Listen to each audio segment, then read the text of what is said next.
Hi, my name is Jessica, and my favorite thing is travel.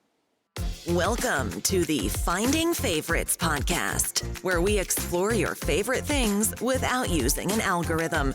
Here's your host, Leah Jones. Hello and welcome to Finding Favorites. I'm your host, Leah Jones, and this is the podcast where we find out about people's favorite things without using an algorithm. This podcast will be coming out in February, which means I'm back. Thank you to Shai and Amy, my guest hosts, in January. And it's also Mercury retrograde, which means people from your past come back. So I am so pleased today to be talking with Jessica. Jessica and I worked together at Edelman probably 12 or 15 years ago. I've got some very funny pictures from like Blog Her 2008, 2007, when we used to work with, before there were TikTok influencers, before there were Instagram influencers, there were mommy bloggers, and there were the single childless women who worked in PR who made them influential. And that's what Jessica and I used to do.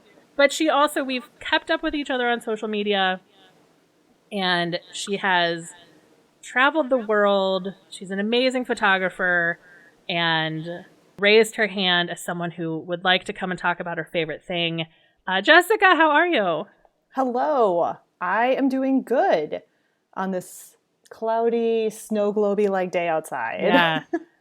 Yeah, it is. Winter took a long time to get here, but once it got here, it was like, hello, I'm here. Yeah, it really flipped the switch like after the new year, which like to me, anytime after Thanksgiving, at least living in the Midwest, I'm like, look, man, it's fair game. But that doesn't mean I'm ever like ready for it. And then it suddenly just like really turns and it's like, oh, damn, we couldn't have like slow rolled into that. Yeah. Like, okay, fine. It was, Christmas this year. I was downstate and we had like the doors open on the patio. God. Like it was so weird. Yeah. Like, it's nice to be able to go outside and play with the dogs, my sister's dogs, but also, no, I don't like that. Yeah, I mean, climate change, terrible, something I'm absolutely concerned about. But man, when you live in cold weather states, sometimes you're kind of like, yeah. I mean, I'm going to take this day. After going from like 0 degrees or 3 degrees to 35 degrees. Yeah. I was very much like one of those people outside in a lighter coat thinking it was like spring. I'm like, oh my gosh, 35. Yeah. This feels like a luxury. Truly. Yeah. Truly. My nephew moved here this summer from Idaho. And my sister and I kept saying like, but do you have a good winter coat? Do you have a good winter coat? Chicago winter is different. It's different here. I know Idaho is cold, but it's different here. It's different. And then, so we kind of like twisted his arm and made him let us give him a good Lands' End coat. Oh, that's very nice. And then he was like, he was just like, nothing prepared me for this. No. So when I was gone, which I know we'll be talking a little bit more about. So when I was gone, I picked places. I was in temperate weather, like overall. So, you would get fluctuations in temperature, but you never kind of went below like a certain amount. So I was still living in Australia at the time, or traveling around Australia, and I was going to go down to Tasmania. And everybody was like, it gets cold down there. And I'm like, yeah, well, you guys get panicked over like 50 degrees. Right. Now, obviously, I would have to convert that into Celsius, but like our equivalent of 50 degrees. They were right about Tasmania. Yeah. It would get into like the 30s and the 20s and nothing is insulated.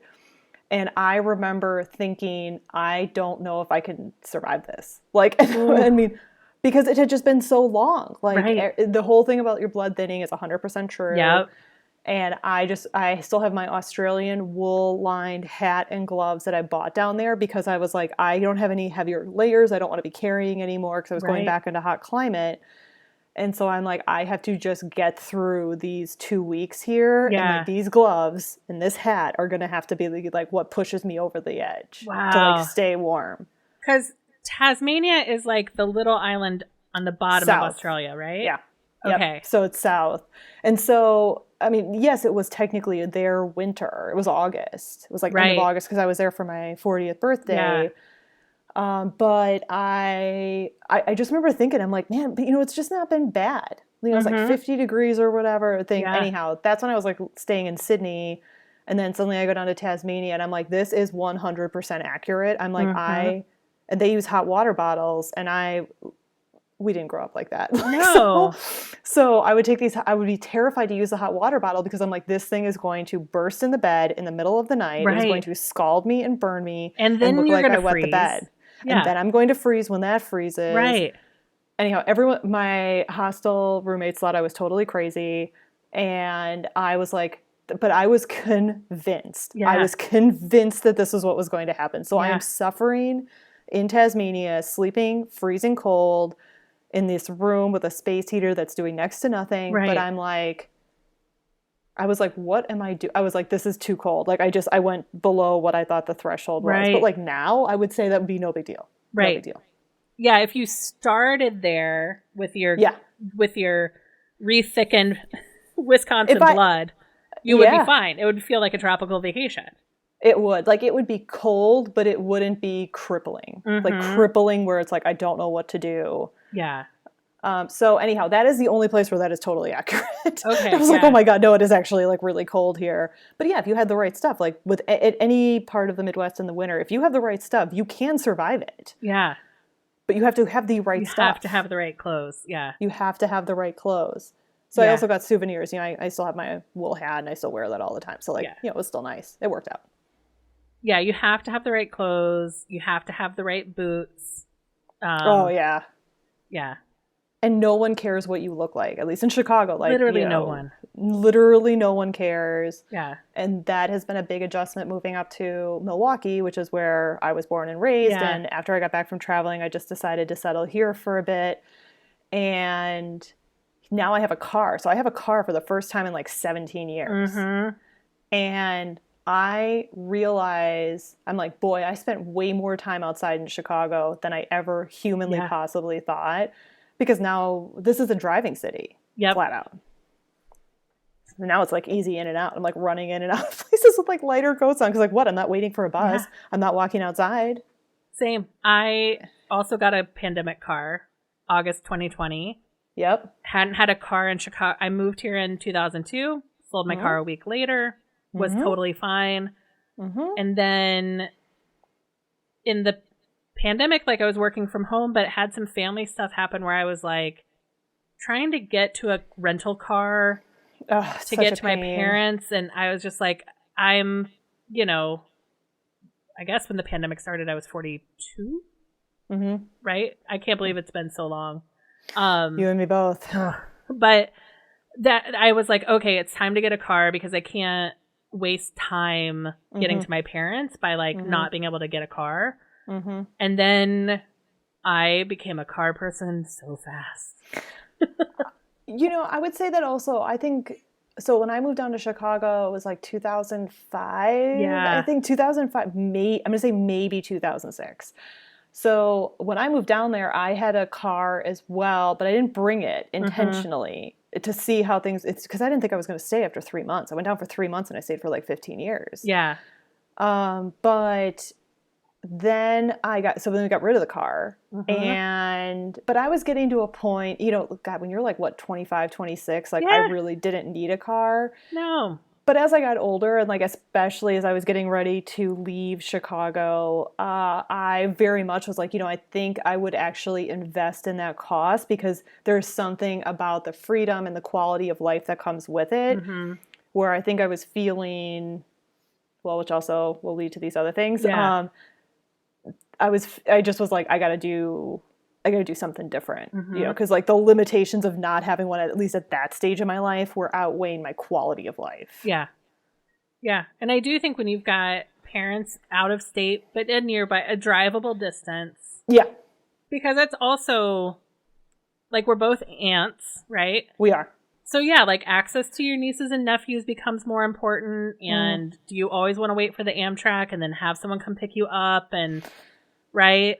Just to spend time with your family. Totally. And I have memories of that Amtrak ride in the Hiawatha Mm-hmm. service between Chicago and Milwaukee. It is a really nice service. Like Yeah. I'm fortunate to have that kind of like, high speed train to go up Yeah. there and it be very accessible, as getting out of the city can be a nightmare, especially when you Yes. live along the lake like I did. But yeah, like kind of the way that I was moving was if I wasn't going to end up leaving Chicago and traveling and other stuff, I probably would have ended up getting a car because it was like I needed that, whatever that meant. Yeah. Whatever that meant. Yeah. Well, so let's go ahead and get into it. I'm going to ask you a lot more questions, but Fair. Okay. but your favorite thing is travel? Yeah, I like how you inflected your voice at the end like it was a question. Is Yes. travel? My favorite thing is travel. No, I would say I have learned to appreciate many favorite things I have in my life, but I think the thing that I would feel the most passionate about and that I love talking about the most is travel. And I try and be sensitive actually when I do talk about it because I don't want to sound like your friend from college who spent a semester abroad and suddenly they know everything. But I, have been able to travel and travel quite extensively. Yeah. And so sometimes it's just it's fun to talk about, but it's also fun to use it as a way to remember back on things that I was fortunate enough to experience. Yeah. Did you study abroad in college or high school? So, yes, I did study abroad. I was actually a German and journalism major in college. Wow. And I took German starting in high school and through college, actually probably middle school, high school, college. And I did not take it seriously and I did not work very hard. I would say I definitely regret that experience of traveling abroad from the sense of, you look back at it now and I'm like, why were you so obsessed with drinking Riesling? Like, what was the deal with that? and it was like going to this dance club in the basement of a youth dorm where we would drink super cheap white German wine that was so sweet that you would almost probably vomit from the volume of sugar in there. But like, man, when you are 22, 20, or even maybe a little younger, I can't even remember the age, that is it. And now I look back, I'm like, you are a moron. But were you in like Berlin or Freiburg or Hamburg? Yeah, so my college had an agreement with the University of Bonn in Germany, so close to Dresden not Dresden, excuse me, Köln would be the closest major city. Okay. I actually have been back to Germany since then, once I started traveling in my adulthood, but I didn't go back there. It was mostly in like Munich or München and Berlin, but I think at some point I would really like to get back over there just to kind of see it. I have very realistic expectations of it, and I probably candidly wouldn't remember a ton. Right. But it would just kind of be nice to have the visual marker. So, so I was in Bonn, and I don't know. Boy, I'd have a serious talk with that girl. Yeah, I studied abroad in Argentina. Oh, nice. And we were downriver from Buenos Aires in a town called La Plata. A town of 500,000 people. The capital. It's so different there. But our class, I mean, there were like 20 people, 25 people maybe in our cohort. And we were like essentially the people who spoke English in La Plata, other than our host families. But yeah, we did all sorts of stupid shit. Oh my God. But that's part of it. You have to have some dumb travels first. Yeah. Thank God there were safe ways to do that dumb travel young. Yeah, when I find the old film pictures, so I stumbled upon a couple of those, and it was like, boy, thank God there were not more, because, I mean, the whole experience is totally different now. But it was nice to, I think in the end it was nice. It was still glad I had that experience. I think I look back on that among other things of like, boy, would have done that a little differently. But at the same time, you're like in your early 20s, like what do you know? Yeah. Yeah, we had 2 half-hour time slots a week for email. Oh my God, yeah. And if you wanted more than that 1 hour, you would go to like an internet cafe to send emails. And it was only film cameras. There were no digital cameras. There were no cell phones. There was no, so we did a 20th reunion. We did a 20-year reunion a couple years ago. Wow. And people came to Chicago, and we asked everybody to bring their photo albums because we don't have digital photo sharing, right? So we're all passing these photo albums around, and it's like whole nights of memories are unlocked because you've like my memories of study abroad are locked in with the 5 rolls of film I took. Oh yeah. Right? And then you see other people's pictures and you're like, "Oh yeah, that happened too," or "I guess I was there." But yeah. Even now in like the digital age, so I made when I got back to the US, I made a playlist. So I was living in Taiwan at the end of my trip, and I made a Spotify playlist of like music we Shazammed, because we were, obviously this was recent. Yeah. And I made a playlist, and it was like top 50 Taiwan, whatever. I just like culled through all this stuff on Spotify. And made the playlist, and boy, there is one song where like I do not understand a single thing this woman is singing in Mandarin, but like I am all in to dancing to that song because it evokes a memory. Yeah. And like there is a certain song like from The Weeknd, Blinding Lights, like the one that kind of got like that everybody literally knows. You play that song and I am right back there. I am right back in that hostel in Taiwan with the people I was living with at the time, and the way the world was very rapidly changing, and like I am right there. Yeah.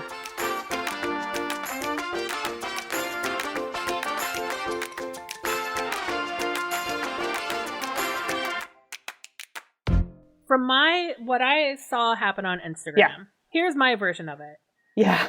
Is that it seemed like every year you took kind of like longer and longer international trips. Like you were like banking vacation time and taking bigger trips. And then you like put everything in storage, packed very carefully, and started like a 18-month or 2-year or 5. Like I don't even know how long you were gone. But it was you packed, you got on a plane, and you spent like 6 weeks here, 2 months there. You traveled, it seemed to be like Asia. Yeah. And I loved watching it, and because I also had times where I think the fears that would have kept me from doing that, or like one, I had cats. So like what would I do with my cats? Yeah. Yeah.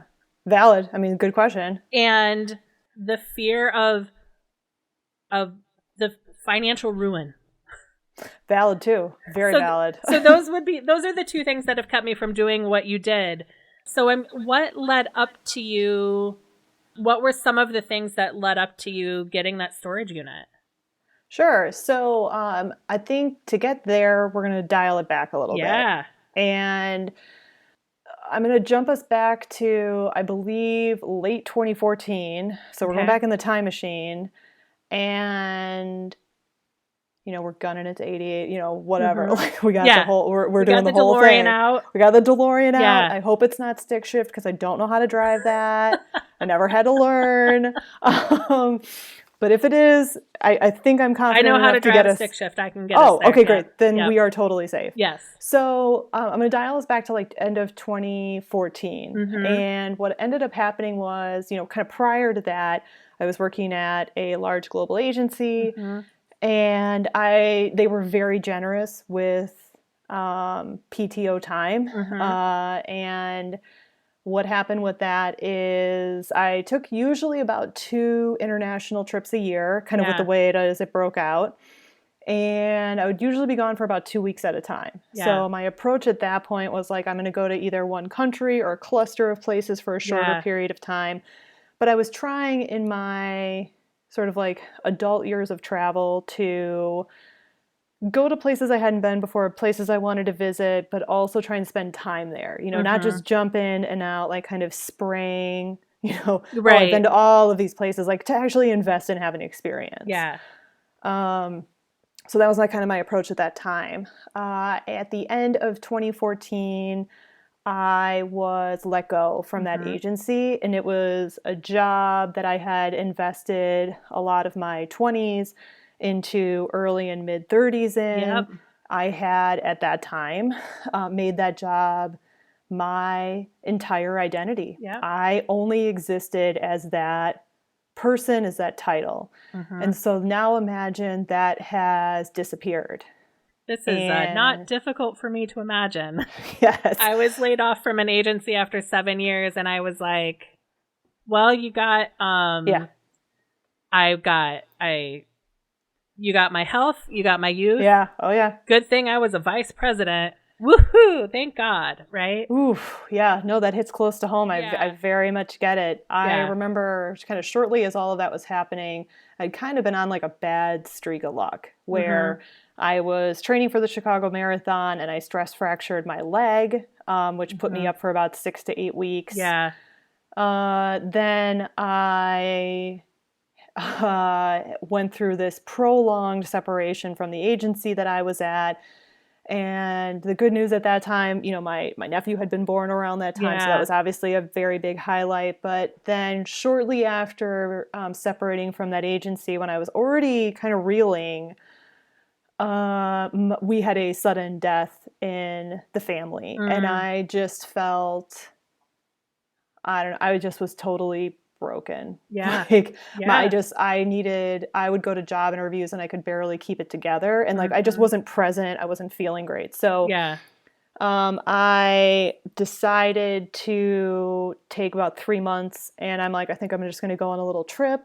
You know, my mental health was in shambles. And I think the reason no one in my life was surprised I did that. So I'll start with that. No one was surprised, but I think they were concerned because my mental health was so bad that I kind of remember saying to someone, you know, if I don't go, I don't know what I'm going to do. Like, I just was really in a dark, dark place. And so I traveled for 3 months and then I came back. Was that like Europe? Was that national parks? So that was the 3 month trip I did, which really kind of was the catalyst to then what I did later, or the kind of like the inspiration for it was I went through Southeast Asia. And was having trouble near kind of the end in Southeast Asia related to language, food, bugs, etc. I was just feeling really challenged. I was kind of like, I don't know if I kept waiting for something on me to be fixed or come to some epiphany while I was on that trip. And I just was candidly starting to have more of a miserable time because I was running into so many barriers and I'd never been outside of like Europe or the US. And so like the culture and everything there is so dramatically different. It took too long for me to kind of snap into how countries like that and how to engage and like kind of be successful maneuvering in those places. So I ended up actually going down to Australia for 3 weeks and hit some of the like highlights there. And then came back. And the minute I got back, I was like, I'm not done. Like, not done. And I kind of said, you know, I think I'd like to try and travel for a year. Because I had done 3 months and I kind of learned that about 2 months in, month and a half, 2 months in, everything kind of starts clicking for you. And I'm like, boy, I do want more time. And so I started on and off kind of saving to travel for longer. But, you know, life happens. Life keeps kind of evolving. You blink and 3 years goes by and you're living in the same apartment and you're maybe doing the same job. And so while the 3 month was really kind of like a catalyst for me and got me kind of thinking about visiting other parts of the world and encouraging me to kind of think about like, man, you know, do we feel like we're done, you know, or that we can go back to just like a regular vacation kind of schedule. You know, it kind of just got me kind of thinking about other stuff. And people had asked me, you know, in my own life, friends and, you know, acquaintances, you know, when are you going to do something like this? Like, it seemed more like they kind of knew well ahead of me. But I kept, you know, I kind of kept like half-ass saving. I kept kind of doing other stuff. And then in about 2018, you know, there was there was something that kind of happened, professionally that kind of threw things into maybe an up in the air situation again. Yeah. There was also my long-term apartment in Chicago, which to me was kind of like that security blanket that you latch on to and had seen me through and been a stable in a lot of unstable times, was going to be going away. Oh. And, you go through various stages of acknowledgement, acceptance, grief, etc. And I remember saying to my dad, I was like, I think I'm going to have to start making decisions. Like, if this is going away. Right.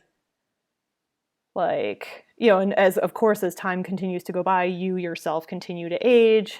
And I don't know, I think I personally got to a point where I'm like, I wasn't really like seriously saving for it. I had never like set a day on it.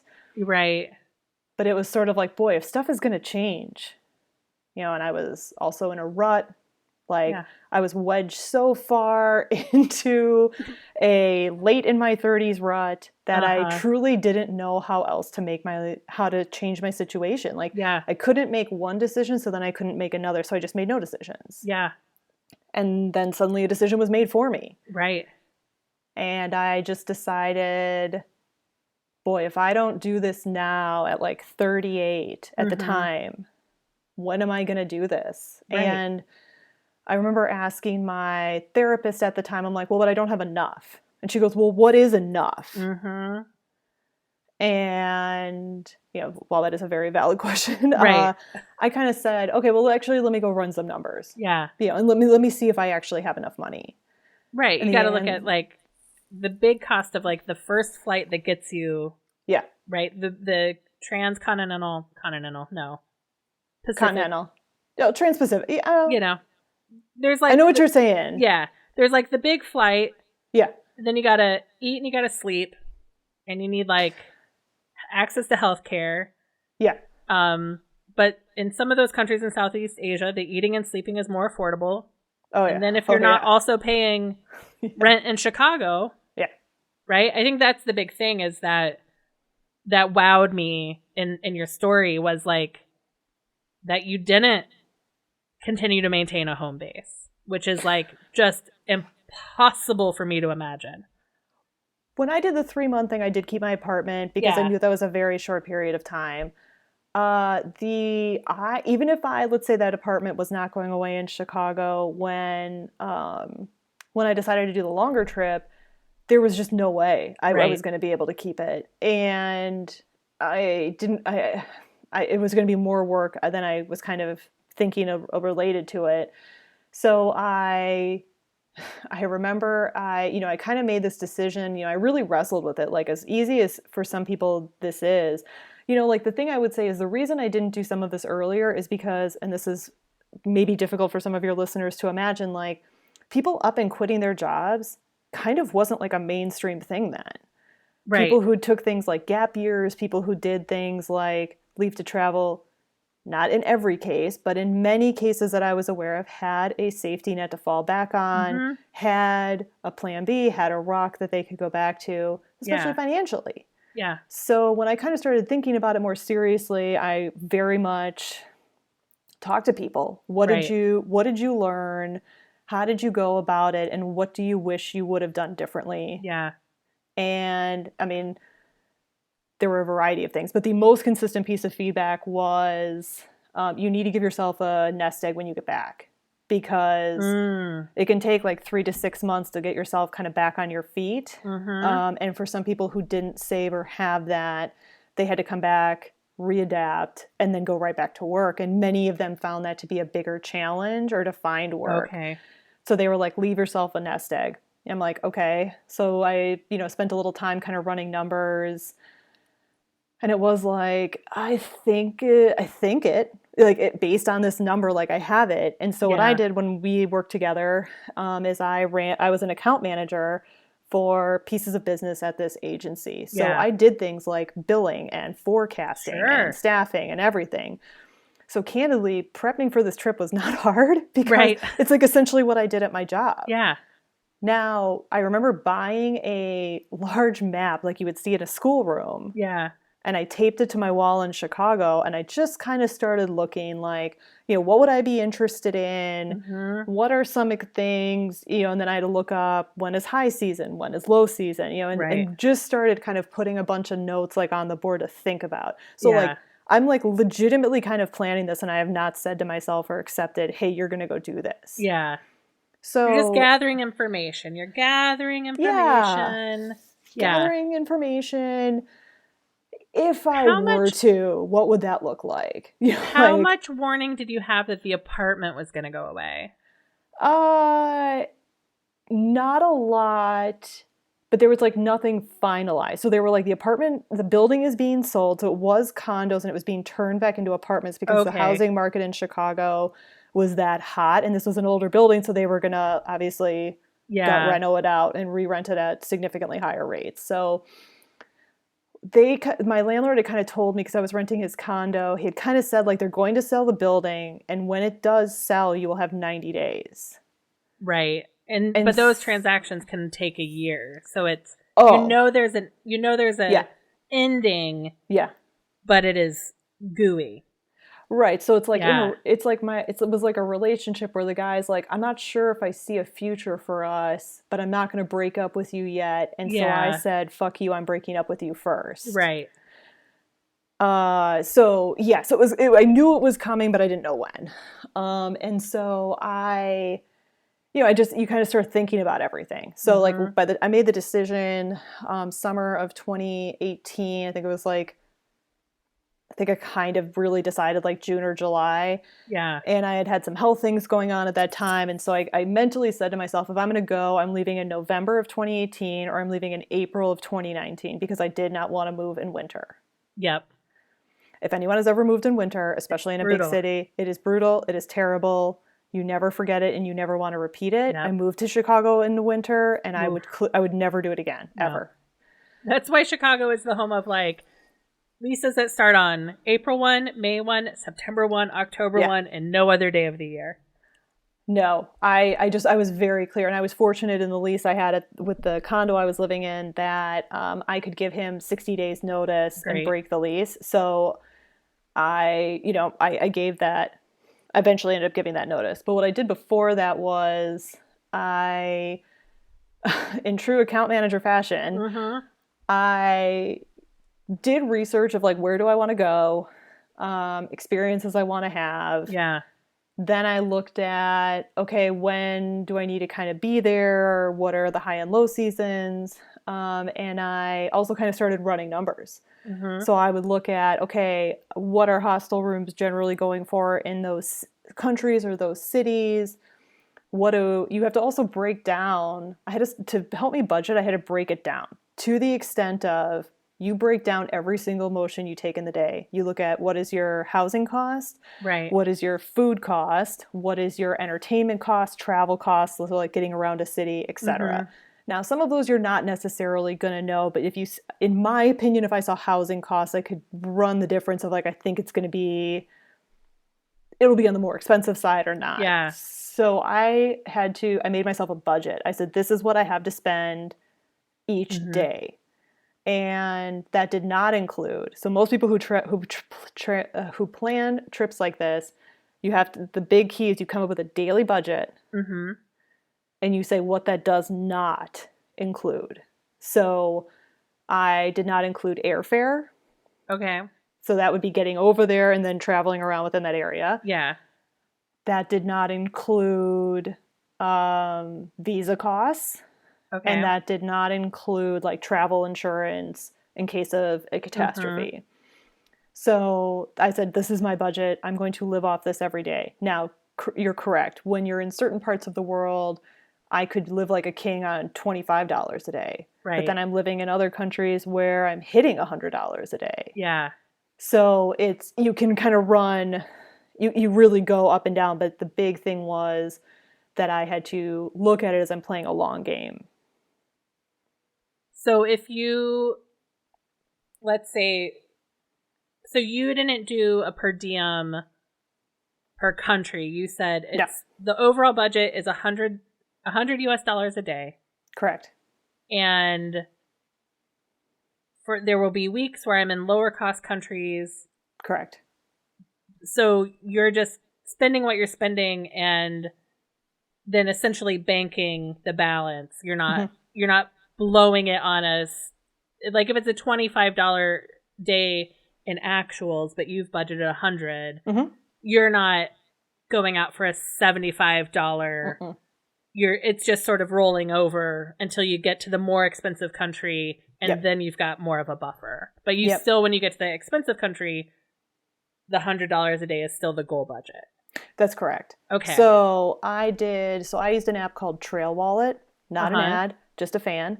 And it is so to take one more little step back, I am a very, depending on how you want to define it, cheap or frugal person. I lived very cheaply or frugally in Chicago because I was always kind of saving for this thing. That's why I didn't get a dog. That's why I didn't buy an apartment. Right. You know, there was always this thing that was out there to me of I want to travel for a year. But then I just never put any practical plans in place in which to do so. And then the catalyst was that my apartment was going to go away. And I kind of said, boy, if not now, when? And, you know, I had a good job at that point, and I would have absolutely stayed there. But I don't know how to describe what it's like when you just know you have something you haven't done yet. Yeah. It's just sitting there like with you all the time. And so I was saving for something I was never doing. I was saving for something that I continue to push off. Yeah. And finally I just was like, I think I need to do this or I'm going to blink and 3 more years is going to go by. Right. And I was fortunate enough because of the way I lived and my lifestyle choices that I hit the number that I was like kind of working towards, or I was like keeping it on like a Post-it note of like, this is when we would kind of hit what we had projected out. And I don't know. It's like once you say it out loud, you can't really take it back. And, you know, as I mentioned, something was changing potentially for me professionally. I was so stressed out. I was not eating. I was not sleeping. I was just a complete and emotional wreck because I didn't know what was going to happen. And I knew my apartment was probably going away. You know, it was like in my quadrants of life, I had like major things happening in 2, which was a lot. Yeah. And I got up one night because when my mind is overactive, I have to write because it helps me to release whatever I'm holding on to. And I got up and I wrote myself a note that said, please read this when you are feeling scared. And the first line, and I kept that note, the first line is, if you lose your job, you are going to go travel.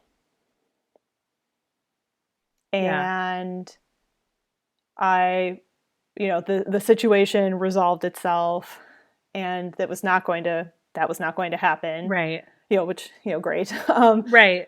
But I went back and read that note and I was like, oh no. Like I said the quiet part out loud. Right.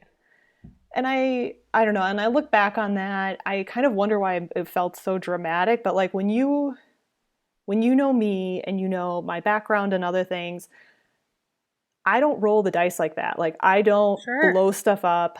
I'm very practical. I like routine. I'm very much like certainty within reason. You're a very practical Midwestern woman. I am.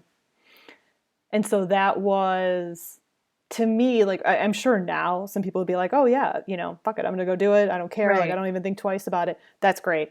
I am not that way. And I think especially as I was a woman in my kind of mid to late 30s, it felt very risky for me to do something like that. You know, I'm not 25. I'm not 30. I'm not I didn't know how I was going to bounce back from that. Yeah. And so I make this decision and I can immediately start sleeping slowly again outside of like, knowing that I've said this thing. Like I've been hiding it and I've been fighting it and it's just there.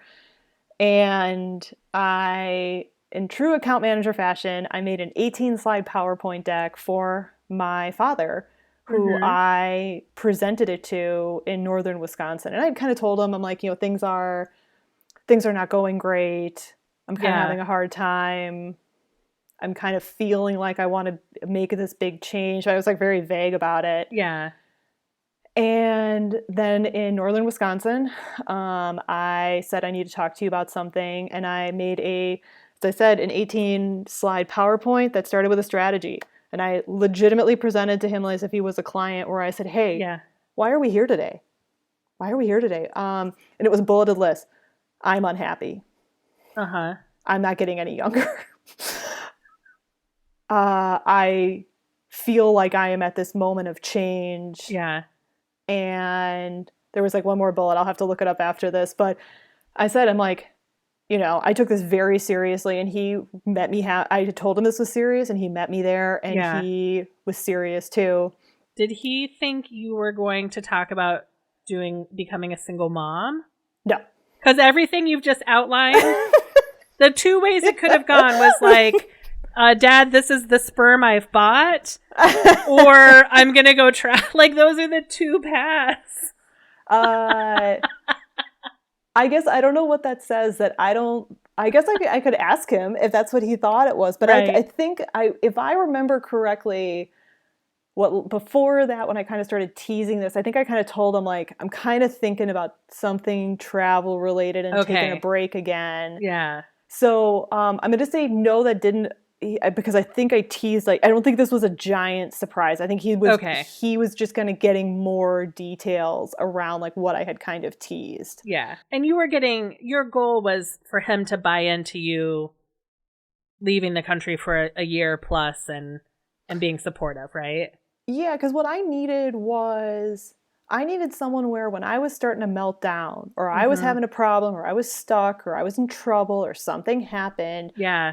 I needed someone who could be the steady rock, because I was freaking out. Usually I'm that person, but then I'm freaking out. Yeah. So I had said to him, I told him it was everything. It was, here's where I'm going to store my furniture and stuff in Milwaukee. This is why I want to store in Milwaukee, because my family lives here.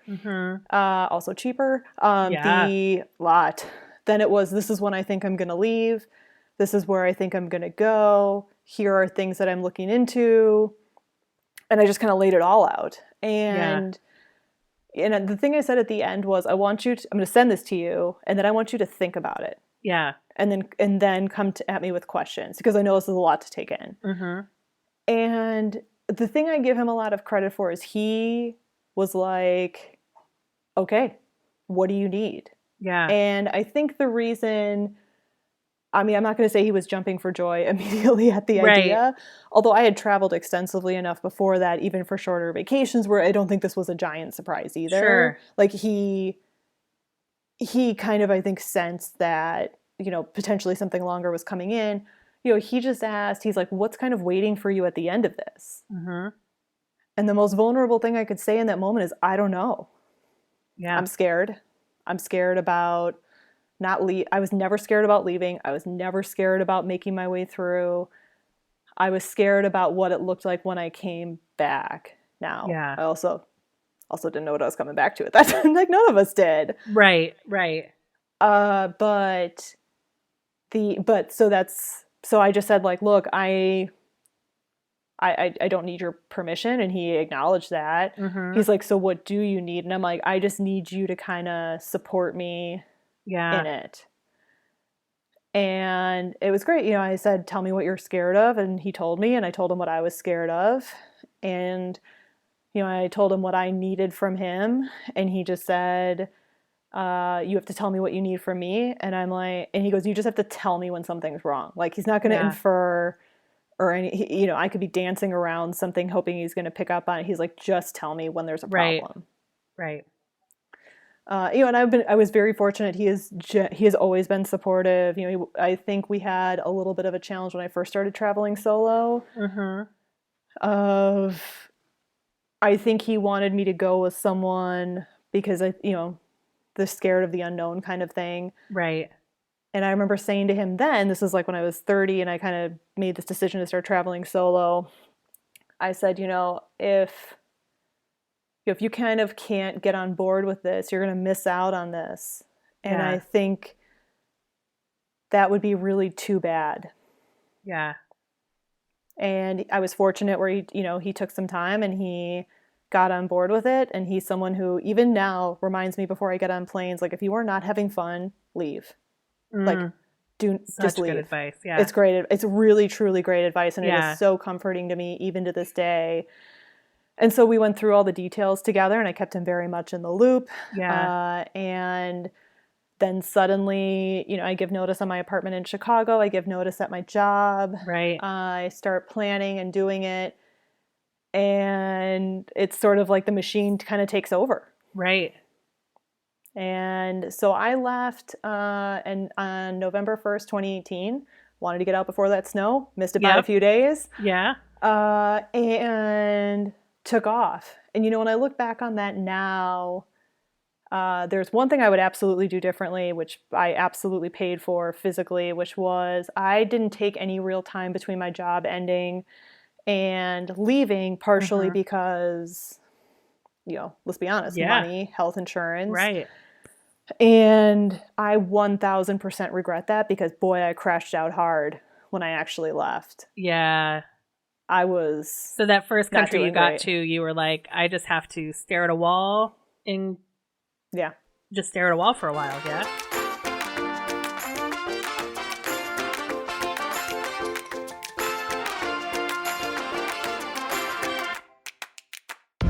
Where did you start? What country did you start in?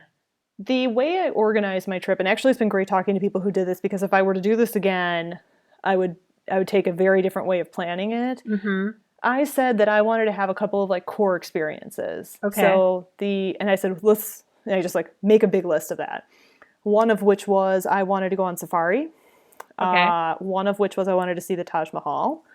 Okay. One of which was I wanted to walk on the Great Wall of China and see the Terracotta Warriors. Mm-hmm. And then the last one, you know, that I like ideated around before leaving was that I wanted to visit New Zealand. Okay. And, you know, then again, you're kind of like looking at all the options to make that happen. So I flew from Chicago to München, transferred there, and then flew into Cape Town. So I started in South Africa. Okay. I started in South Africa, and then I flew to Tanzania to go on safari. Amazing. But so the first thing you do right out the gate is you go on a safari, but really what you need to do is like be asleep, recovering from your corporate life. What I should have done is take 2 weeks at home to sleep and do nothing and lay around.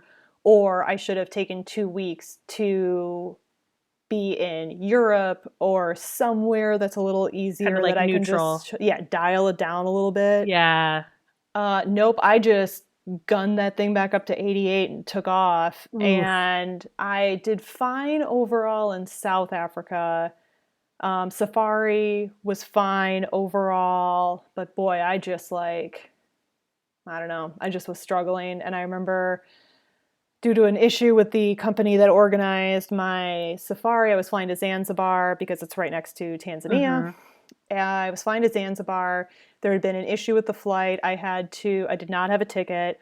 I need to get on that flight. Right. And I have to scrape together money where I have no access to an ATM and I have some US dollars and some local currency left over. And I remember I was standing in this ticket office at the Tanzania airport, and the woman is telling me what is happening and what I need to do. And there's just no more time. And I remember, boy, all of it just came out. And I looked at her and I was like, I think I need a second. I think I'm going to scream. And then I proceeded to let out like a guttural scream in her office. And I just started screaming and crying and everything. And if I had gotten my hands on something, I would have broken something. It was the visceral emotion was rolling off of me. Right. And this woman's like, stop crying. We're going to fix this. And I was like, okay. Yeah. And I'm walking out to the airport and exhausted from this output of energy and emotion. Yeah. And I was walking to this plane and I'm like, oh my God, I made the wrong decision. Like, oh my God, I blew up my life and I'm having a miserable time. And what if I did this all wrong? Right. And is this is your 2 weeks in, maybe? Yeah, like even a month in. A month in, okay. A month in. And it is like you just keep moving. You're moving one thing, you're moving to another, you're moving to another, and suddenly you hit the wall. And having a stage 5 meltdown in a ticketing office at the Tanzania airport, and then having to walk out to a plane, I was like, oh my God, I made the wrong decision. Yeah. And it was sitting there, like I like landed in Zanzibar, like, oh my God, should I go home? Like, what do I do? So that was not great. I will say in my time away, I only had 2 stage 5 meltdowns, one of which was that office, and the other of which was coincidentally on the Great Wall of China. So I don't know what that says. Yeah. But yeah, so things were not going well. And then things continued to not go well for a little while. Like, we're going fine, but it's hard. Like, I'm doing this alone. I'm planning everything alone. I'm learning as I'm going along, and I can handle that. But parts of the world are just hard. I was so sick in Myanmar from the food. I thought I was starting to go have psychological issues because I was eating 1 meal a day because the oil that they cook their food in there, I was not having a good reaction to. Yeah.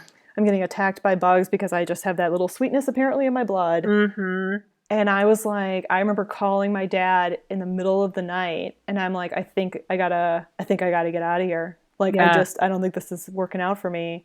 And the minute he heard me say that, it was like, oh my God, okay, what do we got to do? Like, if I'm saying it out loud, like something is really wrong. It's funny now, I look back on that, and Myanmar has obviously had a coup and is in the process of a civil war. And I am still very glad that I went. Yeah. But it was hard. As much as I enjoy visiting Asia, and I've been fortunate to travel extensively there. Yeah.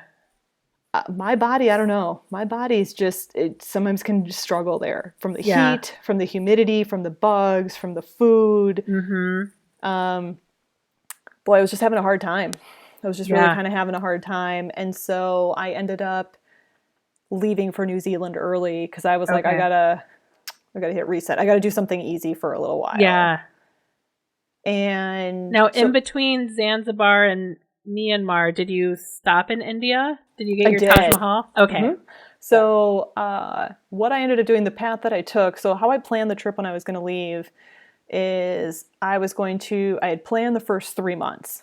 Okay. And then I kind of said, I'm not going to plan anything after that, but I know on or around this month I want to be in these places. Okay.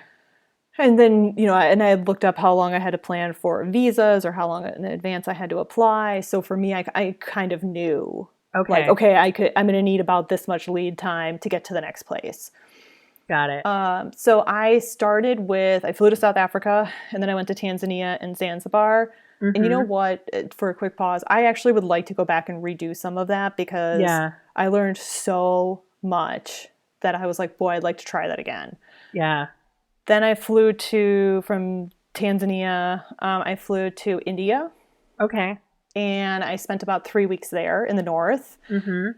And I did do the Taj Mahal, and I did 100% cry. And I would say that is the moment when what I was doing felt real. Like, I was standing there, and I'm looking at it in real life, and I just burst out crying because I had finally stopped to let the reality of what was happening hit me. And I saw the Taj Mahal, and I got to go. And then after India, I flew to Myanmar. Okay. And then I went to Vietnam. And I had been to Vietnam on my 3-month tour, or my 3-month trip, I say tour. On my 3-month trip, I did kind of the loop around Southeast Asia, which is generally Thailand, Cambodia, Vietnam, Laos, and then back. And so I went back to Vietnam to see a few things. And I learned very quickly, actually being there, that, man, repeating some countries I had been to before and just kind of redoing some of that stuff isn't really the experience that I wanted to have. Okay. So that kind of changed a little bit of what I was going to do because suddenly, I'm like kind of getting this little insight about halfway in. Right. So I was in Vietnam and traveling around, and, going back there, I don't really regret it because it was so different. I mean, you want to talk about the way things have changed. in tourism there from, 5 years before when I was there Right. or 3 years before even. When I was there the first time, they didn't have their version of Uber, which is Grab. Right. Everything was harder. But yeah, I Mm-hmm. went back this time. I'm like, holy crap, this place is Right. easy. So I can really maneuver around pretty well here. Mm-hmm. So that was just very interesting to see just kind of the big change in progression Yeah. that, Myanmar at the time I was there was opening up more and more to tourism, although factoring heavily into catering the Chinese tourist market. Sure.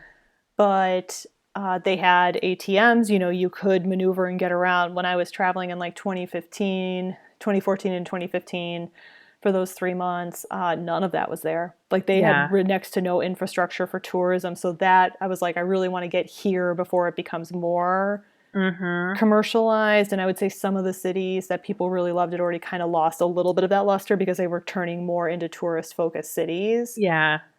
And now obviously that has changed again Yeah. with their political situation. Yeah. So then you go to New Zealand for a reset. So I go to New Zealand for a reset. Yep. And what I ended up doing is stayed there for about a month and a half. Okay. And I don't know, it just restored me. It was like truly there, everything, I could just reset. Yeah. Everything started clicking. Suddenly my brain turned over and they're like, oh, wait, this is how we do this. Mm-hmm. And when I say this is how we do this, I mean, what I was traveling with is a hiking backpack. I was traveling with like a 28-liter Osprey day backpack. Right. And then like it was one of the Longchamp Les Pelage purses because for me, those always worked really well for travel. You could fold them up and everything. That's what I was traveling with. And like, when you think about what you have to pack and you carry everything. Right. If you have never carried 30 pounds on your back, let me just tell you, it is not quite what you think. And my body, I had to learn to adjust to that. I had to learn to packing up and moving every few days. I had to learn how to get in a rhythm of where and how to pack my bag so I could access things very quickly. Right. Without having to like unpack and unroll and exactly. Your body just has to adapt. And like my back didn't really adapt to carrying some of that weight for a few weeks. So, in New Zealand, I could just reset. I was having a couple health problems due to food and cooking processes. And so I could, for lack of a better term, like I was in a Western-ish country. Right. I could get food that I knew or food types that I knew. I could drink the water. I could communicate in English about food allergies and yes. Yeah. 100%. And it just kind of helped give me a break. Yeah. So I was there for about a month and a half, I believe. I rented a car, which I'd never done on any other trip before. Yeah. And drove. Man, I mean, I went as many places as I could. I absolutely loved it. I cried when I had to leave. And let me be fair, I did not have to leave. Right. But, and a friend of mine said, she's like, we thought you were never going to come back.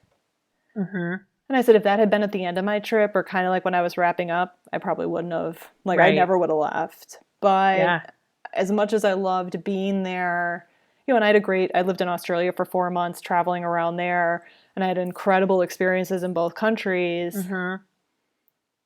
As badly as I wanted to stay, I knew that I had to keep going. Like there were still things that I wanted to do, as painful as it was to leave.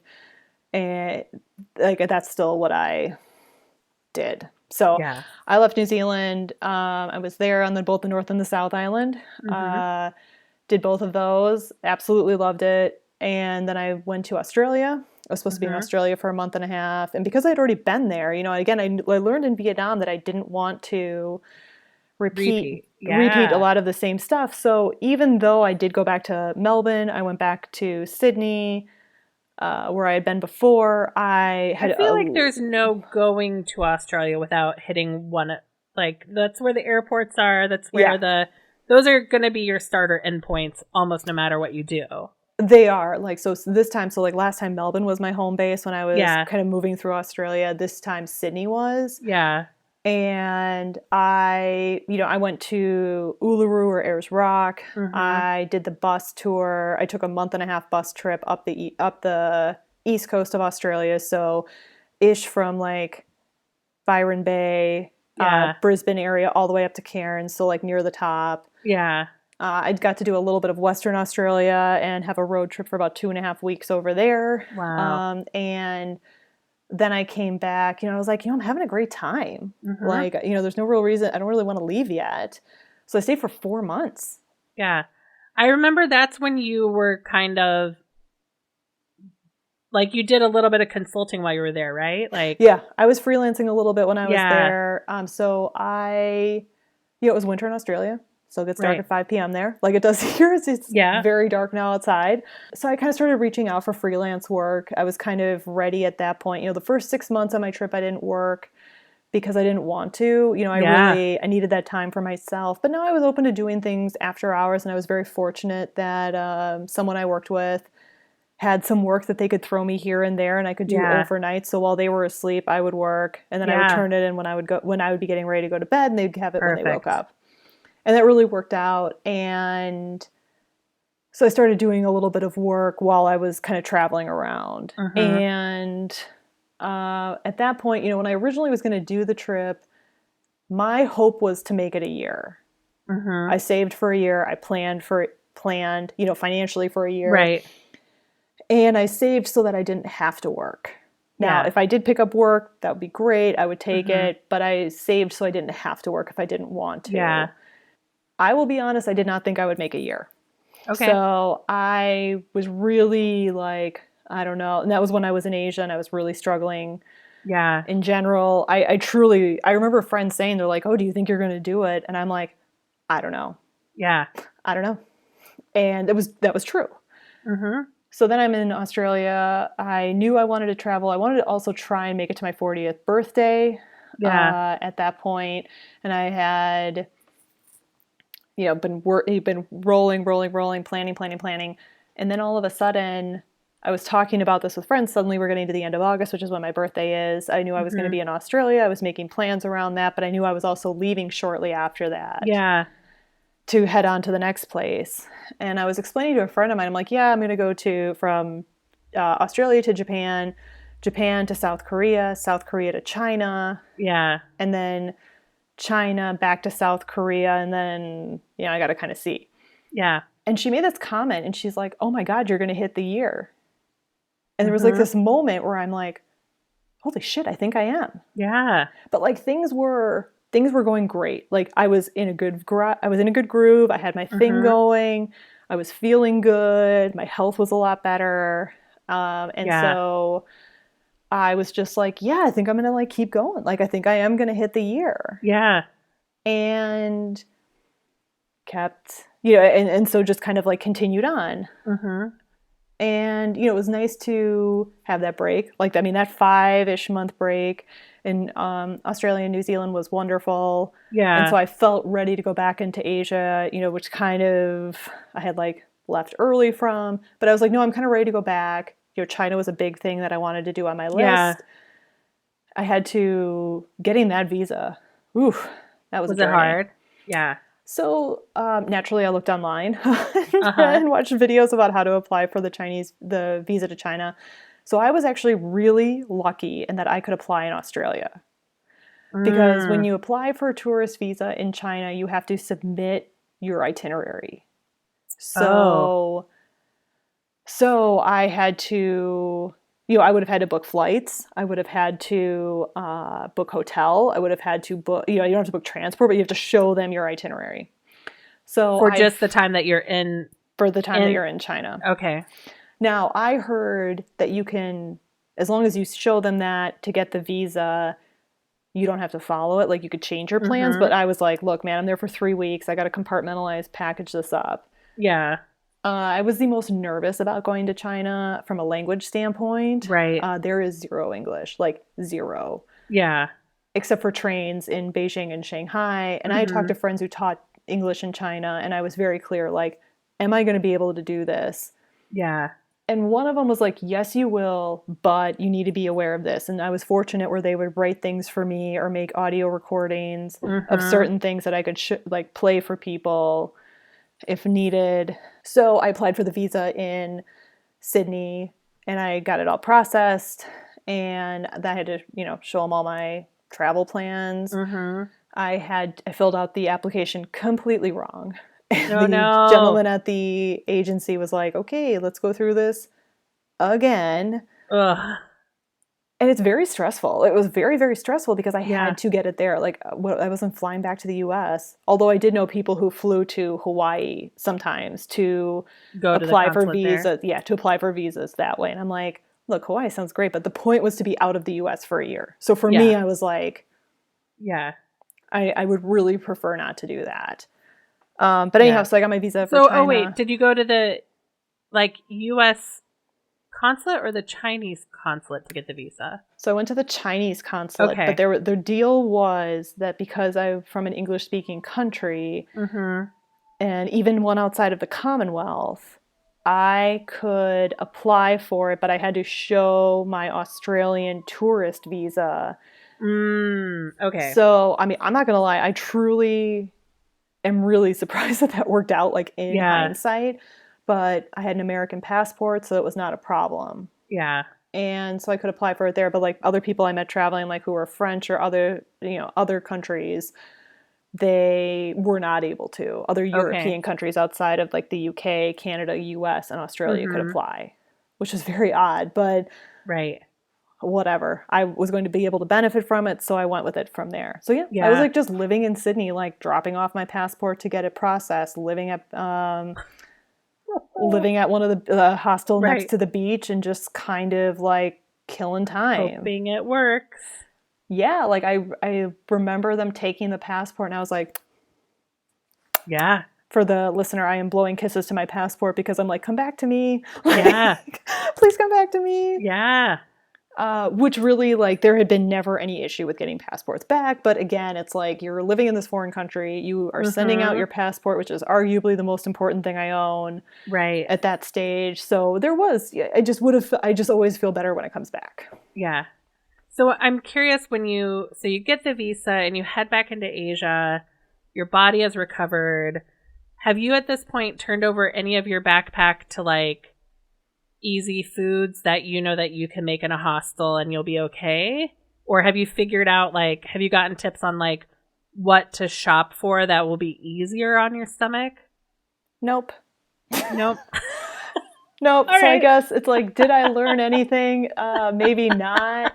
Normally when I travel, I think actually I will give myself a little credit. I think when I left Australia, I bought like some boxes of granola bars. So even when I travel now, I always take at least 1 to 2 boxes of granola bars, because then if I am on a long drive day or if I am out hiking or something else, I like to keep some kind of food with me. So while I may have brought some level of granola bar, like probably at most 2 boxes, no, I learned literally nothing. I was like, let's just kind of go into it. I'll try and make better choices.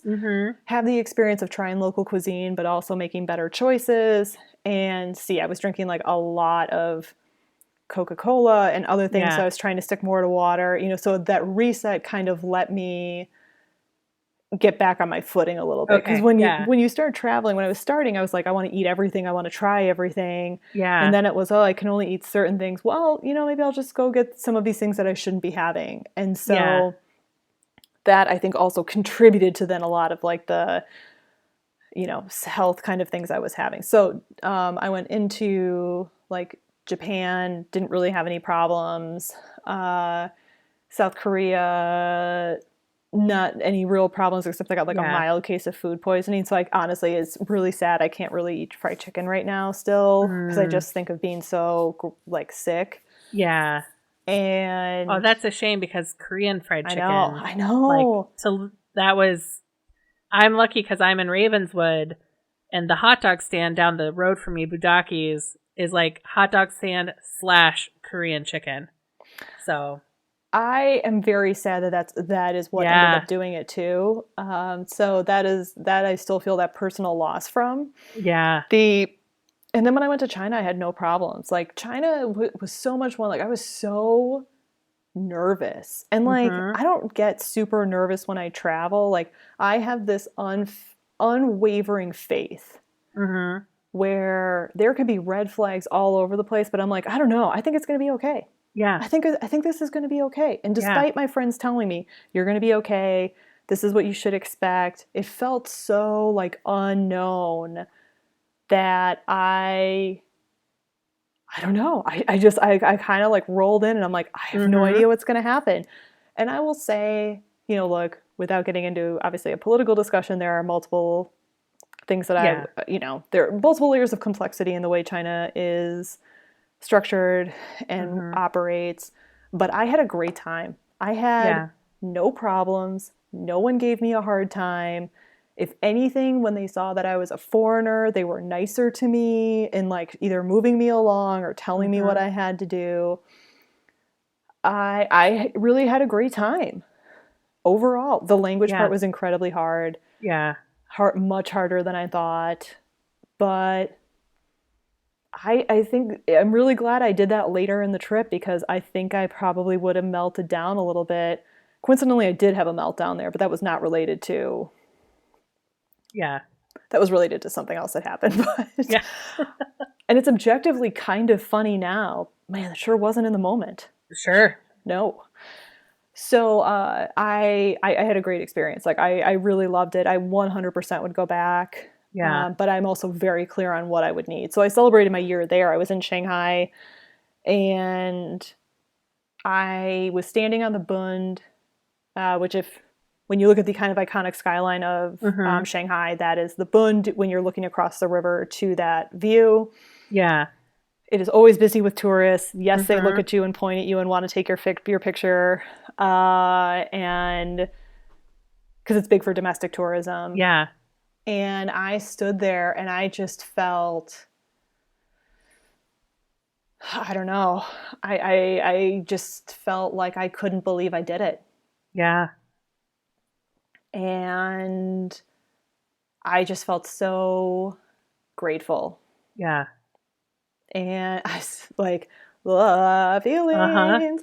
But no, like I didn't, it didn't feel like how I thought it was going to feel. Like I thought I Mm-hmm. would feel this thunderstruck like moment.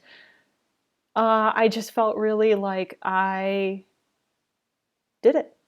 Yeah. I did it. I did it.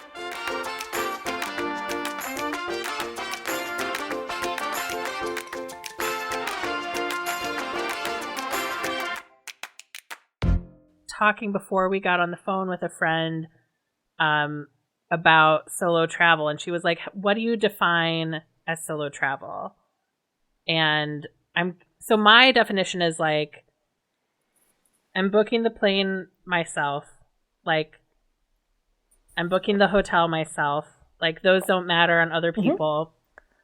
But if I know people where I'm going, that's fine. But it's like I'm getting the itinerary is set by me, but it's not isolation. Solo travel isn't isolation, but there's independence in the choices you're making about like coming and going and where you sleep. So I'm curious what is your definition of solo travel after this experience? I mean, I think personally for me, I would say I define it similarly. So in general, I would define solo travel as I am going on a trip and I am spending the bulk of that time alone, whether that is in a city. So like if I'm going to Paris, I'm flying there myself. I may be meeting up with people there who I know there, who are traveling through there. But let's say over the course of a week, I'm spending more than 50% of that time on my own, traveling, sightseeing, etc.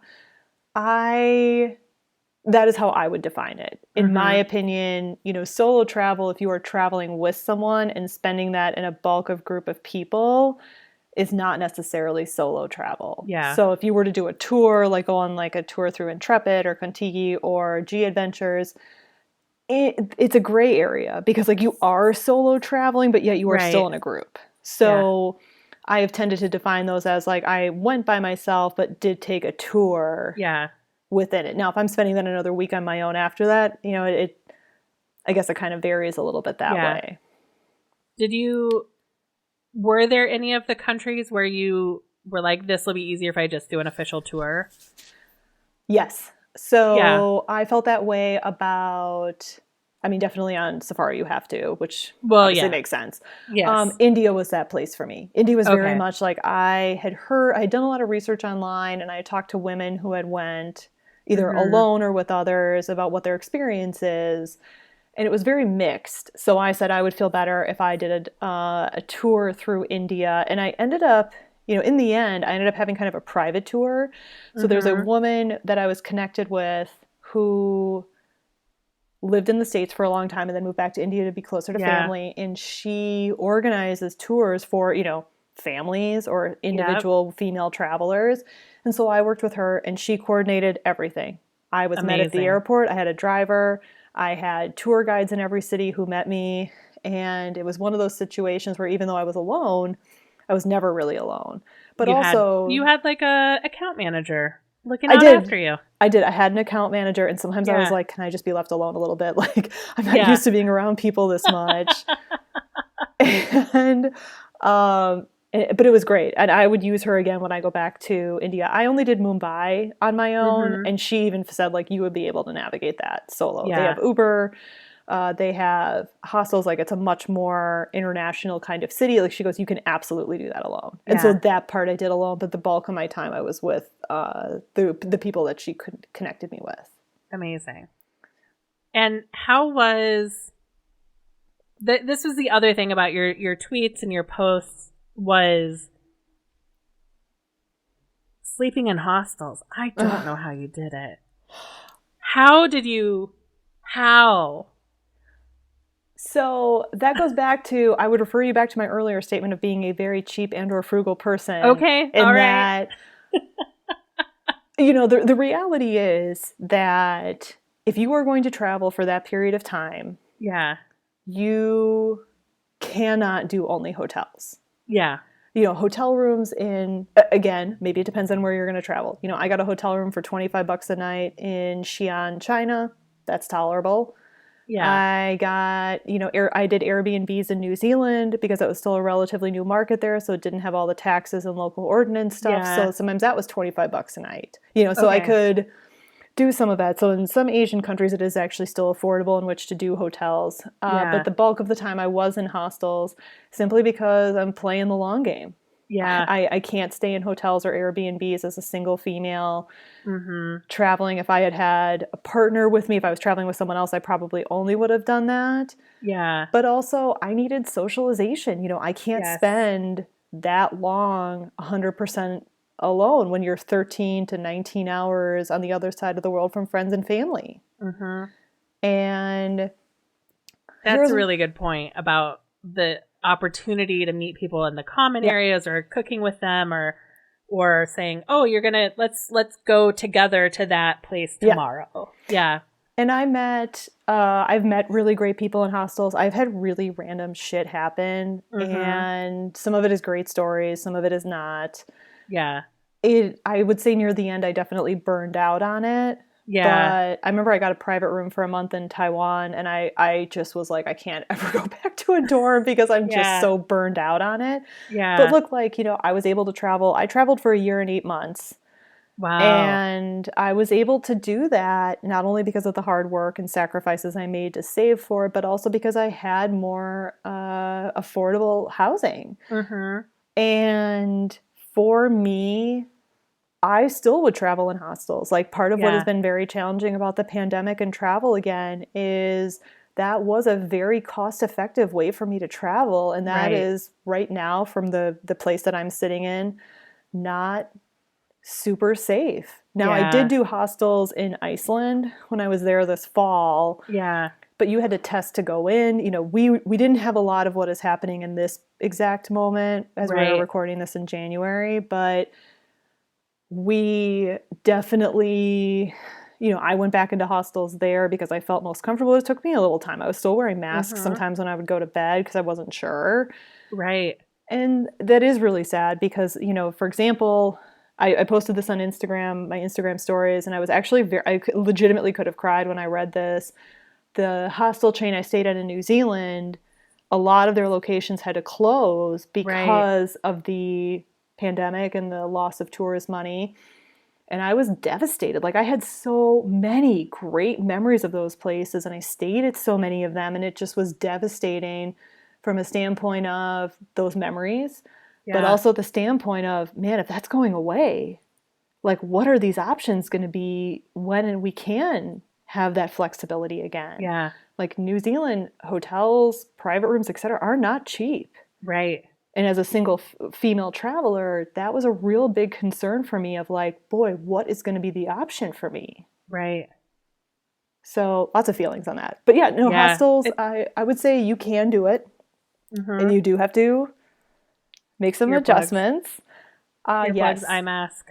If you are a female staying at a hostel and you do not rage or party or anything else, and you're just there to sleep and have it as a home base, and you have realistic expectations about it, really what you need is earplugs, you need a sleep mask, and you should only stay in female dorms if you can help it. Yeah. I think that makes sense. There's less bullshit. Yeah. Yeah, I have almost always on, when I go to conferences in the Jewish world or Israel, where the hotel's included, like, I always pay to upgrade to almost always to a solo room because I'm the snorer. Oh, Lord. And I don't want to be, so that's, on my point of view, is like, what kind of like ear, nose, and throat specialist would I need to be able to see prior to a trip in order not to be the asshole? Because my sinuses currently make me someone you would murder. So I'm going to be completely honest with you, and I say this because I've known you for a very long time. You would be my nightmare of a roommate. Like, the snoring thing is... It's totally awful. It's terrible. It as someone... Well, so this is the funny thing. I would say snoring was my number one, like, kind of pet peeve thing. Like, that would drive me up the wall. Yeah. And so I remember one of my roommates saying to me, she's like, I heard I snored. I'm like, oh, yeah. Oh, no, you totally did.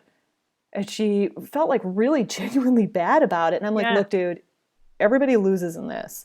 So I said, what actually I can do is if I can fall asleep before you, I am going to sleep through the bulk of you snoring. So she, you have kind of like an honest conversation about it. Yeah. But the other thing is I found out, and I will never forget this, I was on Stewart Island in southern New Zealand, and I had to share a dorm room with a couple because like you like reserved a bed, but then you get there and they kind of they tell you who you're staying with. And I remember saying to that couple, first off, are you guys going to fuck? Because I'm not playing that game. No way. No way. No way. And I got very lucky. I'm going to knock on wood. That did not happen in any dorm that I was in, but I heard stories from others. Yeah. The other thing is, which is again, why you stay in a female dorm, if you can. The other thing is, so the guy, the next morning, he was giving me this like weird look. And I'm like, what's the problem? And he goes, do you know that you snore? And it was like he slapped me across the face. And I looked at him and I was like, no. And I was like walking past him and he said this. And I turned around. I'm like, what did you just say? What did you just say to me? And he was like, you snore. And I'm like, you are a liar. And then in my head was like, is he? So as I have unfortunately found out, when I sleep very deeply, like deeply, deeply, deeply, apparently I do snore. And I'm the level of guilt that came crashing down on me of like, oh my God, I'm the asshole. Oh no. But I had no idea. And no one literally said anything. And really genuinely you don't. Like if you walked into my dorm room and I did not know you snore and I heard you snore, I have just made a mental note of it. Yeah. And no one generally no one says anything. Because like what are you going to do? Like there is nothing you can do. Right.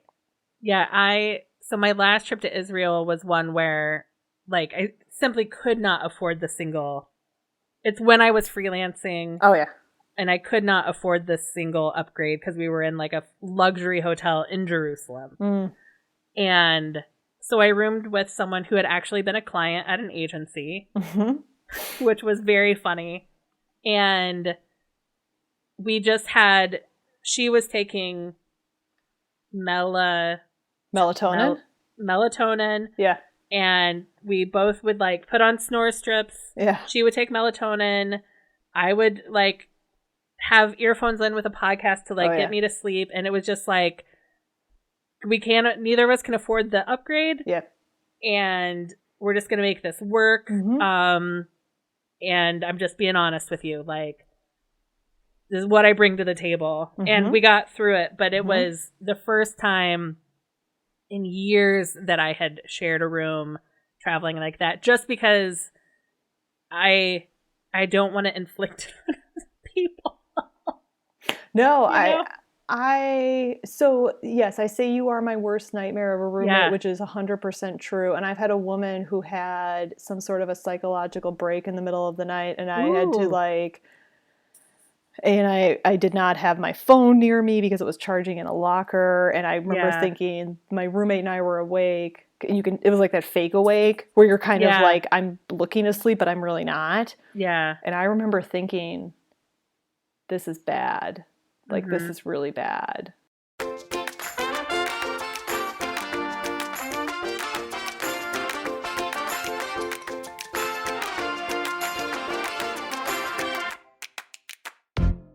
Let's time travel to a post-COVID future. Okay. Where let's take that out of our imagination. Okay.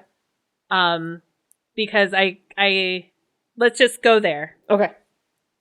So it might be your next big trip. It might be 2 trips down the road. Okay.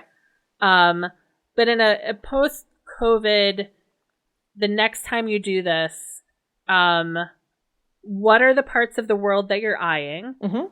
And what are the biggest things? What are the top 3 things about your planning that you would change? Those are 2 great questions. So my hope one day is to take an extended trip again. So obviously when, not 100% sure.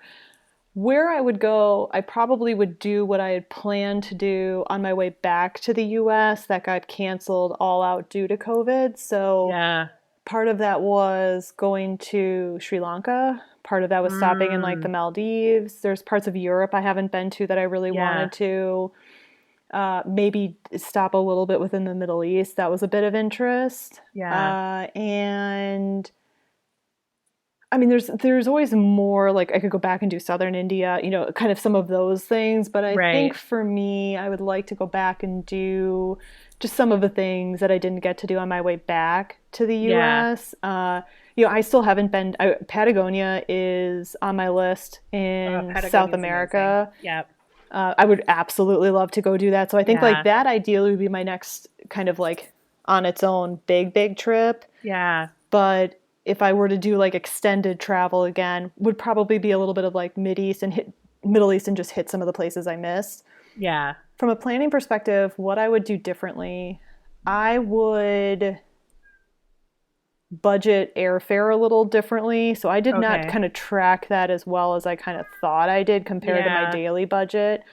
I think I would have been a little more realistic on that because that added up significantly faster than I thought. From a planning standpoint, I think I would be a little more organized because like when you look at the entire world, it's like, how do you start to break that down? I think I would really go back to what are big experiences I want to have, and I would probably start knocking those out a little bit first if I could. Spreading them out wasn't a bad thing, but obviously, like for example, I really wanted to do New Zealand, but I also wanted to do the Great Wall of China. So for me, I think in hindsight, I probably would have stayed in New Zealand longer and kind of just pushed everything back. But like, I still really wanted to do this last, like kind of like really big stuff that was on my bucket list. So I think I probably would reorganize that a little bit differently. The other thing I would do is I would change. Because they are also very far apart. I mean, they're not close. Like, it's not like you just jump. You can't just jump. To the I think we like kind of compress non-America into like America size.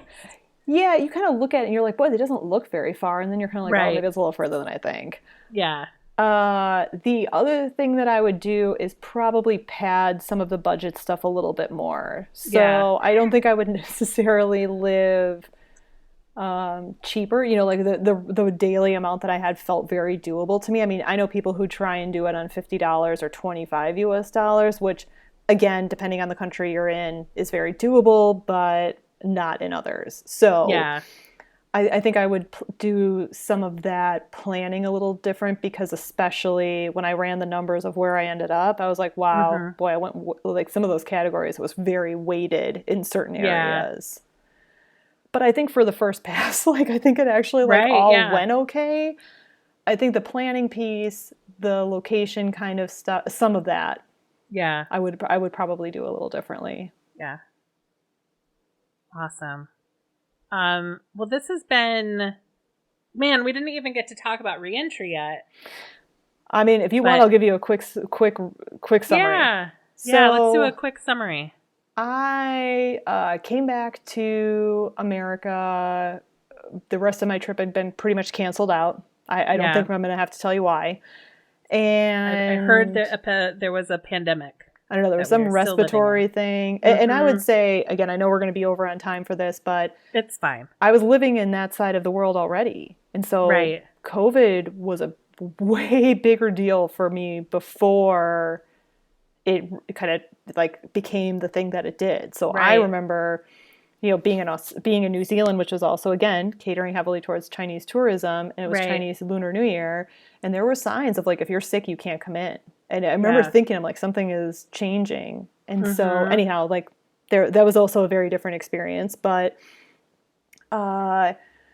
re-entry, I come back to the United States, and it was harder than I expected. You know, Yeah. in a year and 8 months, the hardest part about planning travel like this too is that you have to understand and remember every single day that life is going on without you. Now, you still Yeah. keep personal family relationships. I am very lucky that I had a core group of friends that I kept in very tight touch with. And if something was going wrong, like when I got left behind at the Great Wall of China, one of my friends was the first one to be like, what the fuck is going on? Like, how could they do this? How could they do this? Like someone who could be, Yeah. you know, Emotionally there for you. emotionally there for you. And Yeah. Oh, I would have had a stage 5 meltdown. Got left oh my behind at the God. Great Wall. Yeah. Oof. I mean, girl, I can tell you that story Yeah. another time because I know you have other plans, but let me just tell you, I had a stage 5 meltdown in front of a Chinese family on the Great Wall, and I remember thinking,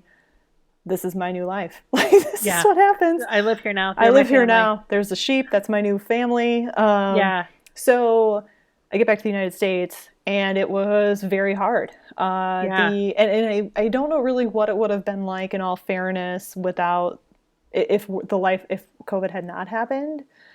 So I don't know what that would have looked like. But I watched every single thing that I had kind of held on to as life when I get back, knowing it was going to be hard to find work, you know, knowing I was going to have these other challenges.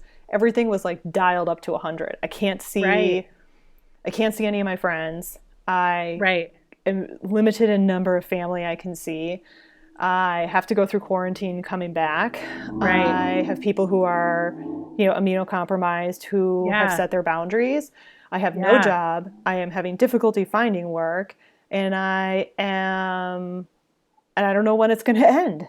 And so when I look back at it now, I was so broken. I was so broken and depressed and sad, because also it's mourning the end of the trip that didn't end the way and have the closure I had hoped for. Right. So it took me a good like 6-7 months to kind of start feeling a little more emotionally stable. Yeah. And I couldn't look for the first 6 months. I couldn't look at any photos from the trip. It was too painful. Yeah. It was almost like I flipped this switch and became this whole other person. And the hardest part is, it's like, why did I do all this then? You know, like I make this big major life change, and I can't look at photos, and I can barely talk about it. And I miss with this aching rawness that experience and that lifestyle. And I felt more alone in the US than I ever did at any point alone traveling. Yeah. And then, all of a sudden, slowly, stuff just kind of starts to change. And suddenly your voice doesn't waver. Suddenly you feel a little less sad. Suddenly you can look at photos. Suddenly you just start to feel a little bit more like yourself. But to be fair, I don't know how much of that was exacerbated by having the pandemic versus what it would have been like if I, come back to 2018 life. Right. So it's really hard for me to kind of gauge on that. Really hard to guess. Yeah. But reentry was hard. I would say reentry was harder than I thought, and I didn't realize how bad of a position I was in. Kind of until I started coming out of it, and it didn't happen immediately. It was just kind of slowly. I felt like I kind of started to wake up again. Yeah, because I worked in study abroad administration before I worked at Edelman. This cat is just losing his mind. He's crawling all over the computer. I think he's the producer now. He's in charge. He is. Come on. Wow, look at that. Right in front of the camera, too. Yeah. Hi. This cat is like... Okay. He's 20. Well, he can do whatever he wants. He can do whatever he wants. He can do whatever he wants. Even I know that. Yeah. Reentry was harder than I thought. And I wish I would have kind of had the experience, I wish I would have known maybe what it would have looked like differently, because there were definite moments when I got back and people asked me about the trip and people asked me to talk about it, where I said, yeah, I've had real moments since I've been back of like, did I make the wrong decision? Now, could I have known? Of course not. None of us could have. Right. But I don't think you do big things and never have a moment of doubt of like, did I make the right decision? The answer is always yes. I'm never going to regret doing that. Right. Do I wish things would have happened differently? Of course. Do I wish it would have ended differently? Of course. Yeah. But do I regret it? No. But have I had moments of real doubt about it? Yeah. Yeah. And the piece of advice I gave myself, because a friend of mine asked me, she came to see me before I left Chicago and to take off. And she said to me, what are you most scared of about the trip itself? And the number one thing I said to her is, I am scared that I'm going to let people's perceptions weigh me down. Meaning, people look at me like, you're living this dream, your life is perfect. Right. You're doing you're having this most transcendental, incredible experience, and sometimes you're just fucking not. You're not. Yeah. You're cleaning cow shit off your hiking boots in a hotel room in India. You are screaming at someone on a bus, and you are kind of just having a terrible day, and literally nothing is going right. Does it look like the fantasy? Of course it does. But is it always the fantasy? It's not. No. Yeah. And so people who had their own perceptions of what that trip was going to be, I did not want to let their perception weigh me down because I needed it to be what I needed it to be. Right. And the other thing is that I just had to keep that in mind because I didn't want to get swept up in it. And people have tried to make me feel bad or guilty, like, oh, well, I'm just not as fortunate as you. And I get defensive about that within reason because, again, it's just the perception of how it looked. It looked like I just up and quit my job and packed up everything and put it in storage. No. Right. I worked for that. I saved for that. I sacrificed for it. Right. And are my sacrifices greater than theirs? Of course not. But my experience is different. I made different choices in which to be able to do that, and I do not feel bad about that. Yeah. And you shouldn't. You shouldn't feel bad about it at all. And I think one of the things I appreciated about how you shared the trip was I didn't feel like you were hiding the bad shit that happened. Like, maybe it's that I don't know. Maybe it's because, like, I think we're on Facebook, Instagram, and Twitter. So maybe I was in some of the places where you were, like, a little bit more honest. But you were honest about, like, parking tickets and oh my God, the gastro distress and bug stuff. And, like, I never felt like you painted it. You did not fall into Instagram influencer bullshit. Like you took your amazing photographer, like these trips you just took of Antelope? Yeah, Antelope Canyon in Arizona. So you're an amazing photographer. You shared amazing photographs, but you also weren't, I didn't feel like, and maybe it's because I've traveled enough to, maybe I was able to read between the lines a little bit more because I have had bad travel experiences and I've traveled also solo. So I appreciated that I felt like, I mean, nobody's going to be like radically honest, and not nobody. Yeah. In the moment of the travel, because you also don't want to make people worry more. But I didn't feel like you were putting, my perception of your trip is that I didn't feel like you were putting like lipstick on a pig or whatever Yeah, no, I know what you're saying. I felt like you were being honest and open about the trials and tribulations and also the joys of a year and a half like that. Yeah. First off, I really appreciate you saying that because I was trying to be very intentional within that. Working in the digital marketing space, I sometimes can be very judgmental about the influencer lifestyle and that business area. That we helped create. We were very early on, though. We were very much at the forefront of that. But so I have a tendency to be a little bit more critical of those things. And so I tended to say, look, which makes me sound, obviously this is my little work language, my audience is most engaged on Instagram. I have a good group of people who follow me, people I've known for a very long time, I've worked with, I've traveled with, I've met traveling, etc. And met through blogging, social media, etc. And so for me, I just was very honest, because I didn't want to sell. What I'm doing sounds like a fantasy, but it is not always a fantasy. Life is not always a fantasy, clearly, as we all know. Yeah. Or have experienced in different ways. So I wanted to bring that level of honesty. And, the thing is, I am someone who had kind of a big moment when I was traveling of happiness is something I'd never really allowed myself to feel because it was never a safe emotion.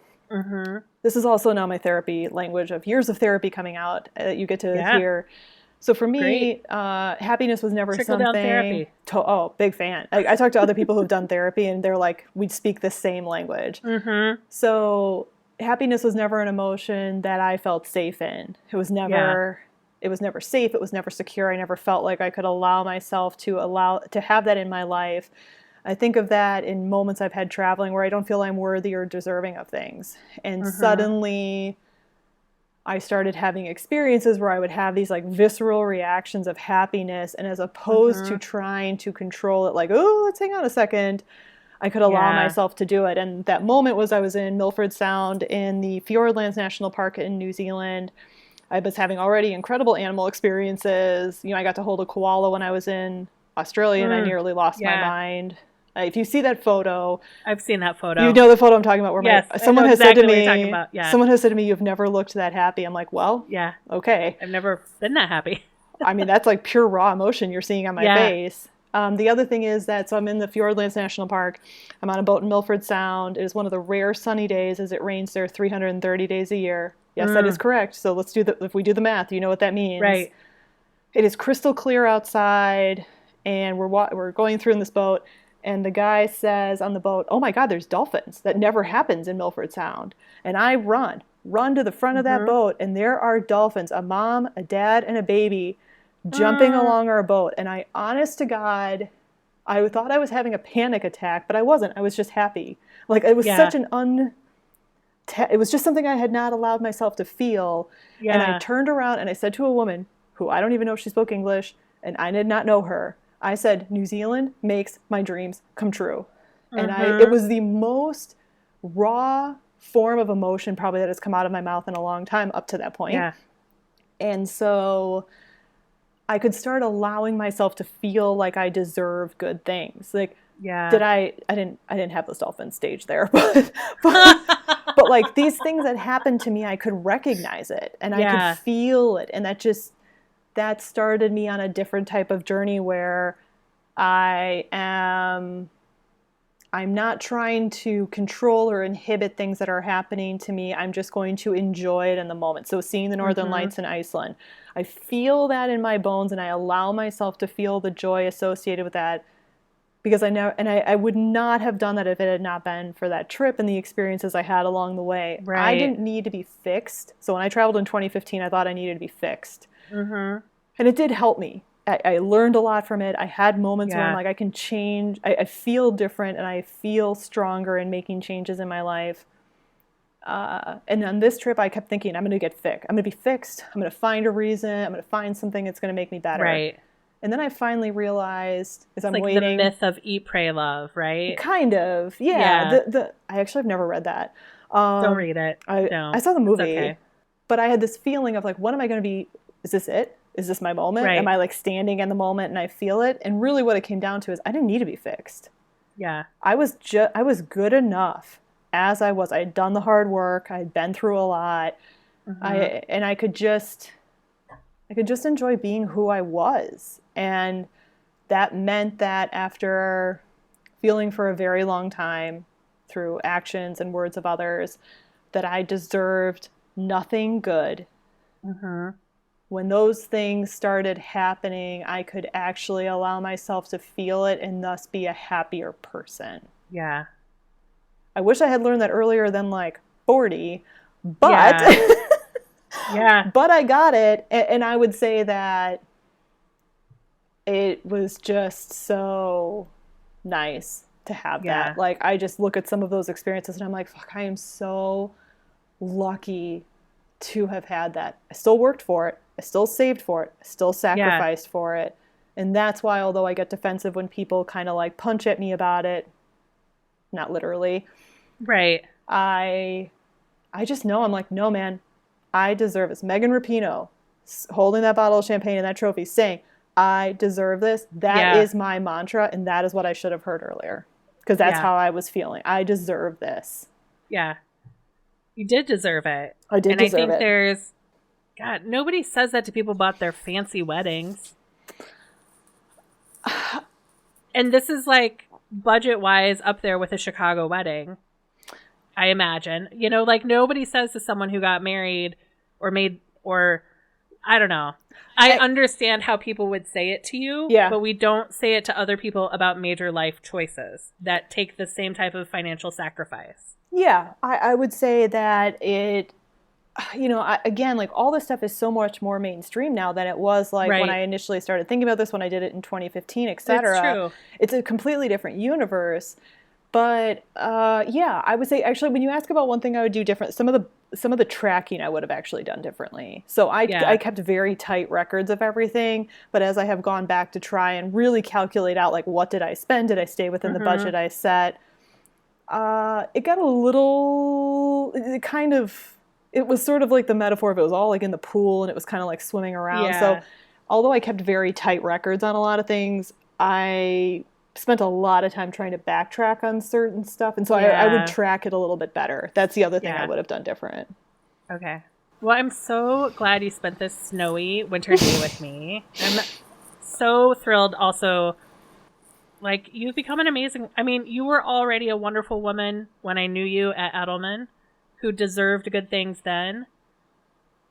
And I hate that we both came up in an industry that it was a brute. I'm not putting everything about our lives on the industry we worked in, but you deserved good things when we met. And I am so proud of you, and I'm so glad that now you know you deserve good things. And I was so inspired by your trip, and I loved watching it. And even though I know I didn't like leave lots of comments and stuff, like I obviously was paying attention and envious and proud of you, and I'm so glad that you shared with our listeners today like how to start thinking about it. Because with work from anywhere, I do think like, if you're willing to get up early and work your American hours or get up late, and one of the things I think that will be good in a post-COVID travel world is that work from anywhere policies are going to let more of us do it without as big a financial risk. Yeah, I mean, my hope in addition to doing a long form trip again, TBD on a length, Yeah. is I still have the dream of I want to transfer and work overseas. And I'm, Yeah. hoping that I will have the opportunity in which to do that. And I think as we, right now I'm based in the US and working and kind of getting myself, constantly like, saving, et cetera, getting kind of back on track after 2 years-ish of not doing any of that. Yeah. And then we'll see. But I would say that what always felt scary to me was taking that first step in which to go travel, because I was scared of giving up my apartment, of making this change, of blowing everything up. And now that I've kind of had that experience, I mean, it's something you have to be very thoughtful about. But at the same time, I'm not as scared of that like unknown anymore because I've already walked into it. I really appreciate you saying all this. I'll be honest, I love podcasts. I love listening to podcasts in general, of course yours as well. And with that, I'm just so touched that you asked me to be on here, because I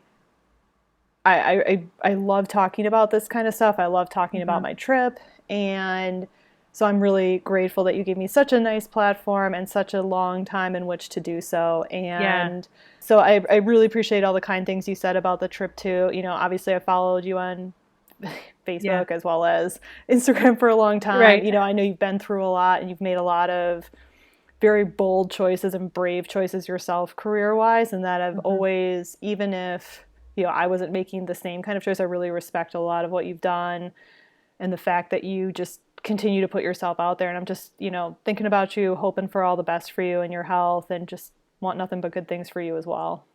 Thank you. Jessica, do you want people to be able to find you and follow you on the internet? On the internet. And where should they do that?